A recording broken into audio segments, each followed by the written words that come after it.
สวัสดีทุกคนมาเดิมวันนี้เราจะมากินข้าวซอยกันนี่อันนี้คือโอ้ไม่ยังเจลหรือว่าน้ำเจลน้ำจิ้มน้ำข้าวซอยอะไรเราก็ได้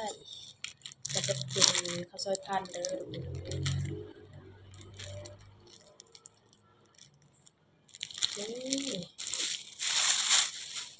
นี่ก็คือข้าวซอยซุปข้าวซอย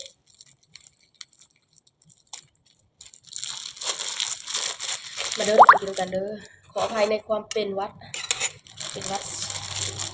สองมื้อเลย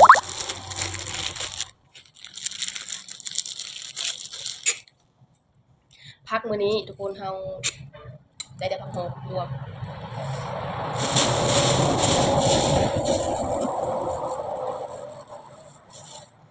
นี่มาส่วงวัดเลยเป็นได้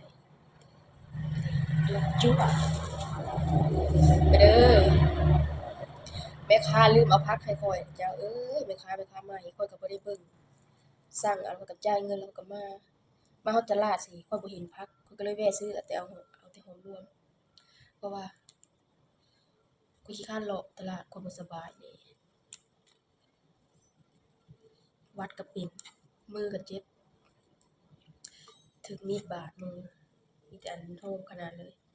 นี่เด้อทุกคนทำอย่างนี้นะแล้วก็เอาใส่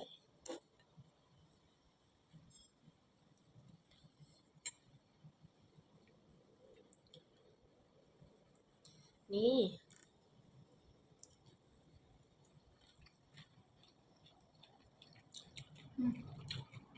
จับ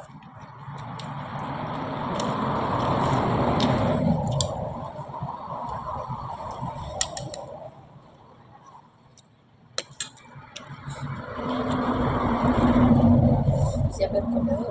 กินครั้งแรกเฮ็ดได้ใจขนาด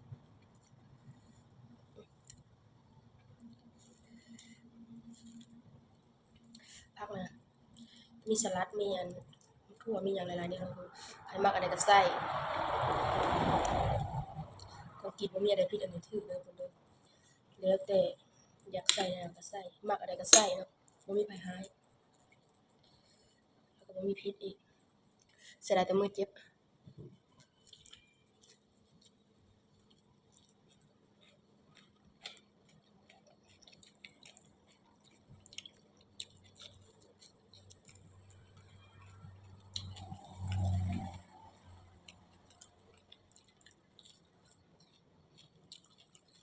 แป้งมันจะนุ่มๆทุกคน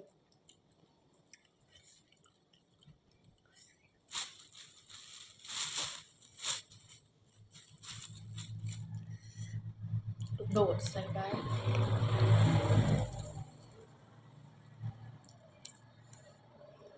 มื้อบ่เจ็บกินไว้มั่นใจขนาดสิเอาถั่วมาใส่อยู่แต่ว่าตัวเองไออยู่ก็เลยบ่อยากกินถั่วกินแล้วเฮ็ดไอในความคิดของในความอันนั้นส่วนตัวดอก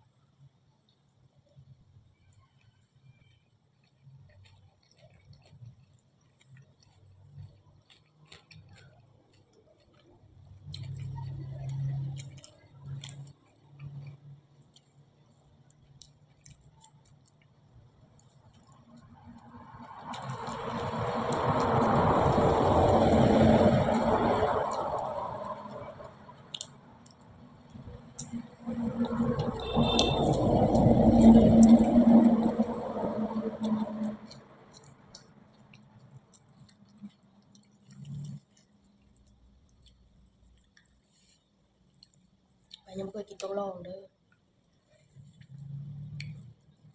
นี่ประเทศมาให้เป็นแพงเลยนะเลยทุกคนจิกเอาอยู่ในสำใดนะได้น้อยก็ใส่น้อยได้หลายก็ใส่หลาย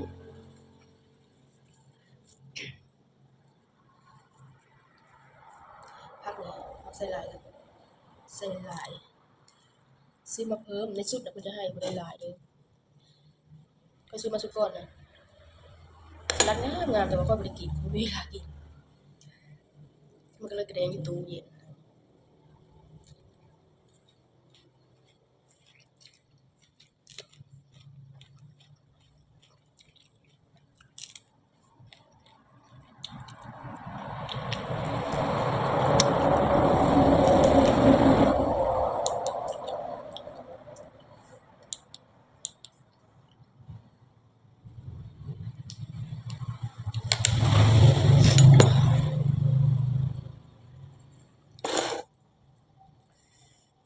แซ่บเลยทุกคนกินครั้งแรกติดใจเลย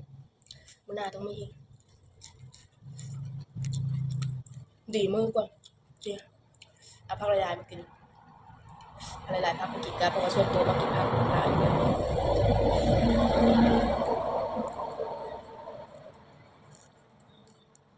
ส่วนตัวมากินผักอยู่แล้ว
เอายังไม่